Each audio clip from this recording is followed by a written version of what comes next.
नमस्कार, मेरा नाम आलोक है। आप लाइव सीरीज देख रहे हैं। बोचहा उपचुनाव के परिणाम ने आज बहुत कुछ बताया है, बहुत कुछ सवाल भी खड़े किए हैं और सबसे बड़ा सवाल जातियों को लेकर भी। देखिए, जातियों के बंधन क्या इस चुनाव के परिणामों ने तोड़ दिए हैं। हम ऐसा इसलिए कर रहे हैं क्योंकि बीजेपी जिस तरीके से करारी हार हुई है, 36,000 से अधिक वोटों से हराया है आरजेडी के उम्मीदवार अमर पासवान ने। तेजस्वी यादव ने भी खूब प्रचार प्रसार किया था, हालांकि बीजेपी ने भी कोई कम कसर नहीं छोड़ी थी। तो ऐसे में बीजेपी की जो करारी हार हुई है, Tejashwi Yadav A to Z की बात करते हैं। जो भूमियार समाज है, ठीक है, मल्लाह की बात तो हम इसलिए नहीं कर रहे हैं क्योंकि सन ऑफ मल्लाह के नाम से जाने वाले मुकेश सहनी ने आज दिखाया कि हाँ, उनके पास भी वोट बैंक है। लेकिन जो भूमियार है उन्होंने तो वोट दिया, 81,000 वोट आया आरजेडी को, मतलब भूमियारों ने भी वोट दिया। तो क्या भूमियार सच में अब नाराज है? तेजस्वी यादव के A to Z वाली बात को लेकर वो स्वीकार कर चुके हैं उन बातों को। देखिए, इस बात को समझिए, बोचहा का जो नतीजा है वह यह बताता है कि बिहार के सवर्ण समाज में नाराजगी है और भूमियारों में विशेष नाराजगी है। देखिए, अब तक यह बीजेपी मानती रही कि ये जो भूमियार है ना, ये जो ब्राह्मण है ना, ये तो हमारे बंधुआ मजदूर हैं, बंधुआ वोटर हैं। ये कहां जाएंगे? इनकी लाचारी है, इनकी बेबसी है, इनकी मजबूरी है, इनको डरा देंगे, ये वोट हम ही को देंगे। लेकिन बोचहा ने इस मिथक को तोड़ दिया और यह मिथक टूट रहा है, इस बात का संकेत खुले तौर पर था। लेकिन बीजेपी सावधान नहीं हुई और बीजेपी के लिए खतरे की घंटी। देखिए, भूमियारों ने यह दिखाया, यदि हम नाराज होते हैं तो हम हरा देते हैं, चाहे सामने कोई भी हो। तो बीजेपी को शिकस्त दी। और आपको पता है कि भूमियार राजनीति, बिहार के भीतर, भाजपा के भीतर की अंदरूनी राजनीति बहुत ही घमासान है। आपने देखा बिहार विधान परिषद के चुनाव के नतीजे में भूमियार एमएलसी बीजेपी से ज्यादा जीत कराए आरजेडी में कौन कौन जीते? कार्तिकेय सिंह, सौरभ कुमार, अजय सिंह मुंगेर, ठीक है, आपने देखा। तो देखिए, यह जो मानना जाता था कि नहीं भूमियार मतलब बीजेपी, तो यह नहीं रहा। भूमियार बहुत सारे पसीना बहा रहे थे और वहां खुलेआम बिल्कुल। देखिए, आपको संजय जायसवाल को, जो बिहार प्रदेश भाजपा के अध्यक्ष हैं, उन्हें वहां विरोध का सामना करना पड़ा था। सुरेश शर्मा, जो मुजफ्फरपुर में भाजपा के दिग्गज नेता हैं, वे खुले तौर पर नहीं लेकिन भीतर से सारे खेला को अंजाम दे रहे थे, नाराजगी थी। और आप यह समझिए कि देखिए, जो गला काट प्रतियोगिता है, आपने देखा होगा कि जब एमएलसी का चुनाव हो रहा था तो मुंगेर में सारे बीजेपी के भूमियार नेताओं ने मिलकर ललन सिंह के जेडीयू के उम्मीदवार को हरा दिया, ठीक है। तो आप देखिए, भूमियारों के भीतर भी गला काट कितना। तो अब इसका परिणाम देखिए कि बोचहा में जब उपचुनाव चल रहा था तो ललन सिंह चुनाव प्रचार के लिए गए ही नहीं। ललन सिंह की कूटनीति और रणनीति को तो आप समझते हैं, मानना भी पड़ेगा। तो वे गए ही नहीं और यह जानते हुए कि वहां विरोध है। बाकी बीजेपी के नेता गए थे लेकिन ललन सिंह नहीं गए। तो इस बात को समझिए और देखिए, इस बात से यह भी मिथक टूटा है कि भाजपा जिसे चाहे नेता बना दे, जिसे चाहे खत्म कर दे। मतलब जिसे आप चाहिएगा वही मौरी पहनकर दूल्हा बन जाएगा, यह संभव नहीं है। अब सच्चिदानंद राय का उदाहरण ही देख लीजिए। आपने उन्हें टिकट नहीं दिया बिहार विधान परिषद के चुनाव में, वे निर्दलीय लड़े और जीत गए, आपको तमाचा मारा।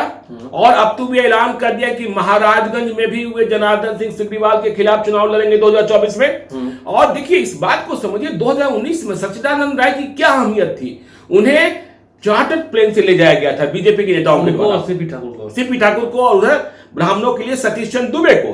तो आप किसी को कभी दूध की मक्खी की तरह निकाल कर फेंक देंगे और कभी यह सोचेंगे कि जो हम करेंगे वही संभव है।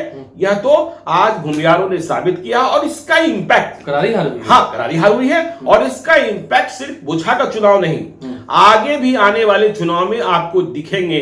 देखिए, मैं दिन भर आपके साथ ही स्टूडियो में था, लेकिन जब कभी फुर्सत मिलता बिहार के विभिन्न हिस्सों से यह बात सुनने को आ रही थी कि ये क्या हुआ, ये तो नया समीकरण बन गया। तो आप समझ रहे हैं, यह समीकरण भूमियारों ने बीजेपी को हराकर अपना दम दिखा दिया है कि हम हरा भी सकते हैं यदि जिताने की क्षमता है तो। नहीं, जिताने की क्षमता ये बात तो सही, लेकिन हाँ, आज तो बीजेपी के स्टेट यूनिट जितनी है, जो प्रदेश की इकाई है, चाहे वो प्रदेश अध्यक्ष संजय जायसवाल हो, क्योंकि सारे कैबिनेट मंत्री वहां पर बैठे हुए थे। जी विधानसभा का सत्र चला था, उससे पहले से ही इसकी चर्चाएं थी। वहीं कई केंद्रीय मंत्री बैठे हुए थे, केंद्रीय मंत्री बैठे हुए थे, आपको प्रदेश अध्यक्ष खुद वहीं थे, उप मुख्यमंत्री थे, तो स्टेट यूनिट तो फेल हो गई। देखिए इस बात को समझिए, जब बिहार विधानसभा का आम चुनाव हो रहा था 2020 में, या लोकसभा का चुनाव होता है आम चुनाव, तब उसे बीजेपी की सेंट्रल कमेटी लगती है, लेकिन यह उपचुनाव जिम्मे था स्टेट यूनिट के। संजय जायसवाल फेल हो गए, अजय निषाद फेल हो गए, राम सूरत राय फेल हो गए, और संजय निषाद पिछले एक पखवाड़े में दूसरी बार फेल हुए हैं। देखिए, जब बिहार विधान परिषद के चुनाव के नतीजे आए तो वे अपने क्षेत्र, संसदीय निर्वाचन क्षेत्र बेतिया में भी फेल हुए। जेडीयू के उम्मीदवार को जीत नहीं मिली। अब कारण चाहे जो हो गठबंधन, मोतिहारी चंपारण की बात कर ले तो वहां संजय जायसवाल के अपने उम्मीदवार बबलू गुप्ता को जीत नहीं मिली। तो देखिए, स्टेट यूनिट फेल हुई है, और अब इस बात, देखिए उनका कार्यकाल भी पूरा हो रहा है। अब बात यह कही जा रही थी कि जैसे निषाद समाज, मतलब मुकेश सहनी के साथ जो व्यवहार किया गया, अगला अध्यक्ष किसी निषाद को माना जा रहा था, या निषाद राजनीति से जुड़े व्यक्ति को, लेकिन भूमियार जिस तरीके से नाराज हुए हैं बीजेपी से, अगर ये नाराजगी और बढ़ती चली गई तो इस क्राइसिस मैनेजमेंट के लिए बीजेपी को सोचना होगा बीजेपी क्या करती है, क्योंकि बीजेपी का इसे हल्के में ले लिया तो दिक्कत होगी। देखिए, यादव, भूमियार, राजपूत ऐसी जातियां हैं जो सिर्फ अपना वोट ही नहीं देती है, अपने इलाके में एक प्रभाव, एक माहौल बना देती है, और जिस बूथ पर उनका वोट होता है उसे वो डोमिनेट करती है। और बोछा में यह संकेत साफ साफ तौर पर आ रहे थे कि देखिए, जो बूढ़े बुजुर्ग हैं जिन्होंने 1990 से 2005 का दौर देखा है, वे तो बीजेपी के साथ थे, लेकिन जो नए जमाने के लड़के हैं वे इस बार बदला लेने के मूड में थे, और चुप्पा तौर पर नहीं, खुले तौर पर देखिए बीजेपी की भट और पिट जाती यदि नीतीश कुमार का चुप्पा वोटर काम नहीं आता। देखिए, और कम वोटर, जो बीजेपी का जो आंतरिक सर्वेक्षण था उसमें भी वो जीत का जो अनुमान लगा रहे थे कि हाँ हम जीत भी सकते हैं, उसमें वो नीतीश कुमार के पंचफोरना वोट को ही गिन रहे थे, ठीक है ना। तो इसलिए बीजेपी की ये बहुत करारी हार है, और भूमियारों ने दम दिखाया है, और कहां कहां इसका असर आपको दिखाई पड़ेगा, कैसे कैसे समीकरण बदलेंगे, समझने वाली बात है। अब जरा तेजस्वी यादव की बात करें। तेजस्वी यादव जो A to Z का फॉर्मूला दिया, सभी को साथ लेकर चलने का फॉर्मूला दिया, फॉर्मूला तो हिट कर गया जी, और दिखा भी 2 बार दिख गया। अब तो आप समझ ही रहे हैं, कोई भी पॉलिटिकल पार्टी इसको आगे लेकर चलेगी, क्योंकि उसको जीत का एक चस्का लग गया है। तो क्या ये सभी जातियों को जो लेकर चलने का मादा है, मतलब आप मुंह माई की बात कर रहे हैं, मुंह माई की बात कर रहे हैं, नए समीकरण की, क्या ये साथ लेकर चल पाएंगे? क्योंकि दोनों ही जातियों के बारे में कहा था, दोनों ही गर्म खून के हैं, और क्या तेजस्वी यादव लंबा ले जा पाएंगे? देखिए, इसमें तो तेजस्वी यादव के नेतृत्व की परीक्षा होनी है। देखिए, लालू यादव का जो माई समीकरण है वह समीकरण भी ऐसे नहीं बना था, आपको नहीं अनुभव रहा होगा, नहीं है। 1990 के पहले बिहार में जितने कॉमनल राइट्स हुए हैं, हिंदू मुसलमान के दंगे हुए हैं, आप यदि उन दंगों को देखेंगे और जानेंगे तो आपको मालूम होगा कि हिंदुओं के खिलाफ जो दंगा हुआ उसमें मुसलमान, और आपस में यदि हम जातियों की बात करें तो मुसलमानों का संहार करने में, दंगा में यादव सबसे अधिक आगे रहते थे, ठीक है ना। आप भागलपुर दंगा देख लीजिए, फलना यादव अभियुक्त मिलेगा, फलना मिलेगा, फला मिलेगा। तो ये दोनों यादव और मुसलमान 1990 के पहले बहुत ही बड़े दुश्मन थे आपस में, लेकिन लालू यादव ने दोनों को मिला दिया, अब उनकी जोड़ी बन गई। लेकिन भूमिहार कभी लालू यादव के साथ नहीं रहे। लालू यादव के बारे में इतनी बातें कही गई, उन्होंने कहा नहीं कहा, यह बात आज तक प्रमाणित नहीं है, लेकिन कह दिया गया कि वे कहे कि भूरा बाल साफ करो, ठीक है ना। तो भूरा बाल मतलब भूमिहार राजपूत ब्राह्मण लाला। लेकिन अब देखिए, लालू यादव ने माई समीकरण को तो सफल कर दिया था, अब भूमाई ये आया है तेजस्वी यादव के जमाने में। जमाना भी बहुत बदल चुका है, लड़के बहुत स्मार्ट हो चुके हैं, और तेजस्वी यादव अपने पिता की तरह हर बात में जाति जाति की बात नहीं करते हैं। देखिए, वे पढ़ाई, दवाई, कमाई, लिखाई, सिंचाई ये सब बातें करते हैं, कार्रवाई और सुनवाई ये सब बातें करते हैं। तो भूमाई, भूमियार, यादव, मुसलमान। देखिए, अब देखना यह होगा कि अब तक तेजस्वी यादव जो उनका बहुत करीबी सर्किल है उसमें भूमियारों की पैठ नहीं रही है, लेकिन क्या भूमियार चेहरे दिखते हैं? बिहार विधान परिषद के चुनाव में उन्होंने टिकट दिए, जीत मिली। लेकिन यह भी सही है कि बिहार विधान परिषद के चुनाव से बिहार में सरकार न बनती है न बिगड़ती है। चुनाव का महत्व लोकसभा है और विधानसभा है।